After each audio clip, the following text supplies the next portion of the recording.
अस्सलाम वालेकुम वरहमतुल्लाहि वबरकातुहू। आऊज़ु बिल्लाहि मिनश शैतानिर रजीम। बिस्मिल्लाहिर रहमानिर रहीम।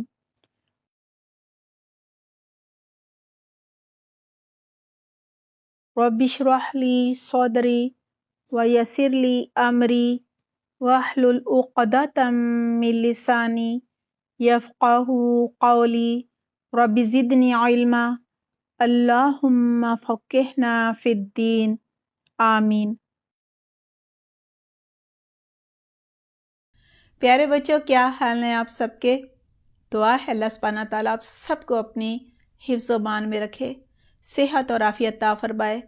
अल्लाह सुब्हानहू तआला हर शर, हर फितने और हर बीमारी से बचा कर रखे। अल्लाह सुब्हानहू तआला अरबी ग्रामर के ज़रिए कुरान का सीखना, समझना और अल्लाह के हर हुक्म पर अमल करना आसान फरमा दे। अल्लाह सुब्हानहू तआला आपको अपने दीन की खिदमत के लिए चुन ले, दीन आगे फैलाने वाला बनाए। आमीन अल्लाहुम्मा आमीन। हमारा आज का टॉपिक है हमज़तुल वसल पर पेश लगाने का कायदा। पेश को अरबी में ज़म्मा कहते हैं। आपने सबसे पहले ये सीखा कि हमज़तुल वसल वो अलिफ होती है जो किसी लफ्ज़ के शुरू में आती है, उस पर कोई हरकत नहीं होती, यानी ना फतहा होता है, ना कसरा होता है, ना ज़म्मा होता है, ना सुकून होता है। और वो अलिफ जो है, जब हम रवानी में कोई आयत पढ़ते हैं और हमज़तुल वसल वाला लफ्ज़ कहीं दरमियान में आ रहा होता है, तो रवानी में हमज़तुल वसल नहीं पढ़ी जाती। हाँ, जब हम हमज़तुल वसल से पहले वाले लफ्ज़ पर वक्फ कर देते हैं और हमज़तुल वसल वाले लफ्ज़ से हम आयत को दोबारा पढ़ना शुरू करते हैं, तो ज़ाहिर है अगर अलिफ खाली होगा तो हम कैसे पढ़ेंगे, लिहाजा उस पर कोई ना कोई हरकत लगाई जाती है। इससे पहले आपने पढ़ा कि फतहा तब लगती है हमज़तुल वसल पर जब हमज़तुल वसल के बाद लाम आ रहा हो, यानी कोई लफ्ज़ अल से शुरू हो रहा हो, जैसे अल्हम्दु, ठीक है, तो फिर उस पर फतह आएगा हमज़तुल वसल पर।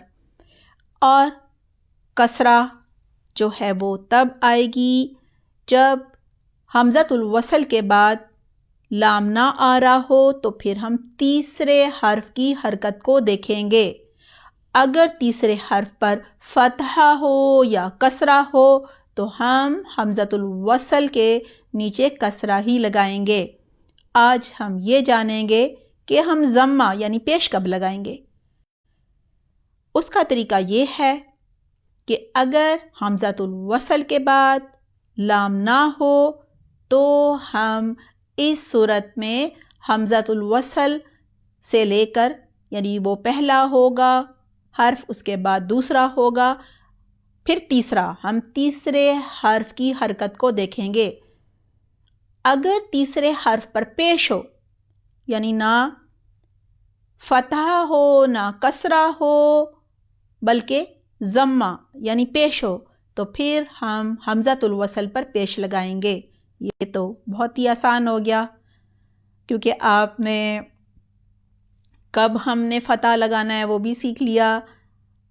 हाँ, कसरा लगाने का जो तरीका सीखा था, अगर वो अच्छी तरह आपको ज़हन नशीन हो गया है तो वो ही तरीका इसमें है।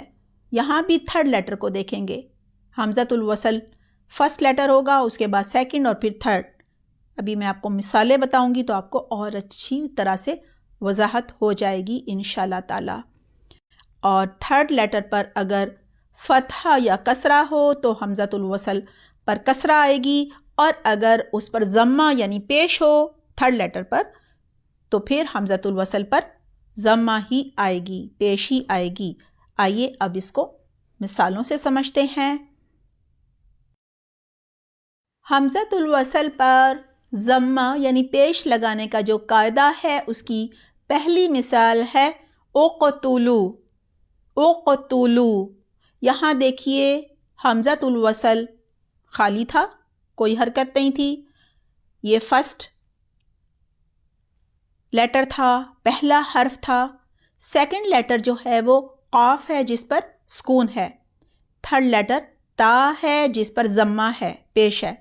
لہٰذا ہم نے یہی قاعدہ دیکھا ہے حمزۃ الوصل پر ضمہ لگانے کا، پیش لگانے کا، کہ اگر حمزۃ الوصل کے بعد لام نہ ہو تو پھر ہم تیسرے حرف کی حرکت کو دیکھیں گے.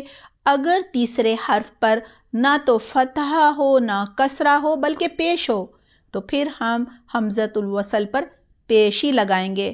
جیسے کہ یہاں تھرڈ لیٹر پر تیسرے حرف پر ضمہ ہے تو ہم نے حمزۃ الوصل پر ضمہ لگا دیا اور یہ بن گیا اقتلو. آئیے اور مثالیں دیکھتے ہیں. ہماری دوسری مثال ہے انظر. یہاں پہ حمزۃ الوصل پر کوئی حرکت نہیں تھی، اس کے بعد سیکنڈ لیٹر نون تھا، اس پر بھی کوئی حرکت نہیں تھی. تھرڈ لیٹر جو ہے وہ ذا تھا اور ذا پر ضمہ تھا، لہٰذا حمزۃ الوصل پر ضمہ آ گیا. یہ بن گیا انظر. انظر. تیسری مثال ہے ہماری ادعو. یہاں پہ حمزۃ الوصل پر کوئی حرکت نہیں تھی، سیکنڈ لیٹر دال تھا جس پر سکون تھا اور تھرڈ لیٹر عین تھا جس پر ضمہ تھا، لہٰذا تھرڈ لیٹر پر ضمہ تھا اس لیے حمزۃ الوصل پر قاعدے کے مطابق ضمہ ہی لگائیں گے اور یہ بن جائے گا ادعو. ادعو. اور اگر ہم روانی میں پڑھیں گے آیت کو تو یہ حمزۃ الوصل نہیں پڑھا جائے گا. دال پر کیونکہ سکون ہے تو اس کو پچھلے لفظ کی لاسٹ لیٹر کی حرکت سے ملا دیا جائے گا. نیکسٹ مثال ہے ادخلو. ادخلو. یہاں حمزۃ الوصل پر کوئی حرکت نہیں تھی، وہ فرسٹ لیٹر تھا، سیکنڈ لیٹر دال تھا جس پر سکون تھا، تھرڈ لیٹر خا تھا جس پر ضمہ تھا، تھرڈ لیٹر پر ضمہ تھا، لہٰذا ہم حمزۃ الوصل پر ضمہ ہی لگائیں گے اور یہ بن جائے گا ادخلو. ادخلو. نیکسٹ مثال ہے اقعدو. اقعدو. یہاں حمزۃ الوصل پر کوئی حرکت نہیں تھی، سیکنڈ لیٹر قاف تھا جس پر سکون تھا اور تھرڈ لیٹر عین تھا جس پر ضمہ تھا، تھرڈ لیٹر پر ضمہ تھا، لہٰذا حمزۃ الوصل پر بھی ضمہ ہی آئے گا اور یہ بن جائے گا اقعدو. اقعدو. یہ کب پڑھا جائے گا؟